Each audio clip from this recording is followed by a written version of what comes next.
business မှာ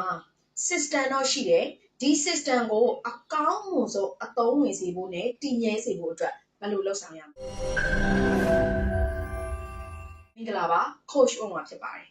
ဆိုတော့ကျမတို့အနေနဲ့ဒီ system တစ်ခုကိုပေါ့နော်ကောင်းမွန်စွာနဲ့လဲပတ်နိုင်စေဖို့ကောင်းမွန်စွာနဲ့အသုံးတည့်နိုင်စေဖို့အတွက်လှုပ်ဆောင်လို့ရတဲ့အချက်တွေလှုပ်ဆောင်တဲ့အချက်တွေအများကြီးရှိတယ်အဲ့ဒီတွေကမှဒီဗီဒီယိုမှာအချက်၃ချက်ကိုကျမကပြောပြပေးသွားမယ်ဒီအချက်၃ချက်ကကိုယ့်ရဲ့ဒီ business system ဘိုင်းမှာကောင်းမွန်စေဖို့အတွက်တိုးတက်စေဖို့အတွက်အများကြီးအထောက်အကူပြုပါလိမ့်မယ်ပထမအဦးဆုံးတစ်ချက်ကျမတို့ system တွေဆွဲပြီးသွားပြီဆိုပါစို့ဒီ system ထဲမှာပါတဲ့ SOP တွေ process တွေဘယ်လိုလုပ်ရမလဲဆိုလို့ရှိရင်ကျမတို့တော်တော်များများ business တွေကစာရွက်ပေါ်မှာပဲထားလေရှိကြတယ်စာရွက်ပေါ်မှာပဲမထားဘဲနဲ့လက်တွေ့လှုပ်ဆောင်စီပါလက်တွေ့လှုပ်ဆောင်ပါလို့ပြောချင်ပါတယ်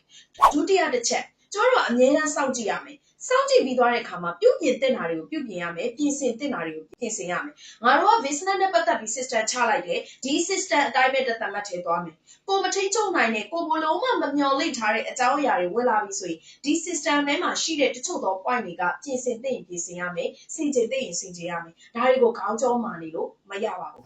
နောက်ဆုံးတစ်ချက်ကျမတို့တွေကကိုကတော့ဒီ business ကြီးအကောင်းဆုံးလဲပတ်စေနိုင်ဖို့အတွက် system တစ်ခုကိုချလိုက်တယ် process တွေမှန်ကန်စေဖို့အတွက်လုပ်လိုက်တယ်ဒါကိုပဲသိတယ်ချိုဒီတွေလောက်ပဲသိတယ်အထက်ပိုင်းပဲသိတယ်အောက်ကကလေးတွေဘာမှမသိဘူးဆိုရင်လည်းကျမတို့လုပ်ငန်းတိုးတက်ဖို့ကအင်မတန်ကိုခက်ခဲပါလိမ့်မယ်ဒါကြောင့်မလို့ကျမတို့တွေဒီ team like ကျမတို့ကအမြဲတမ်း train ပေးရမယ်ဒီ team like အစုလိုက်အဖွဲ့လိုက်နဲ့ကျမတို့ရည်ရွယ်ရာစီကျမတို့ရည်မှန်းရာစီအရောက်သွားနိုင်ဖို့အတွက်လုပ်ပေးရမယ်ဒီကလေးတွေရဲ့တဦးချင်း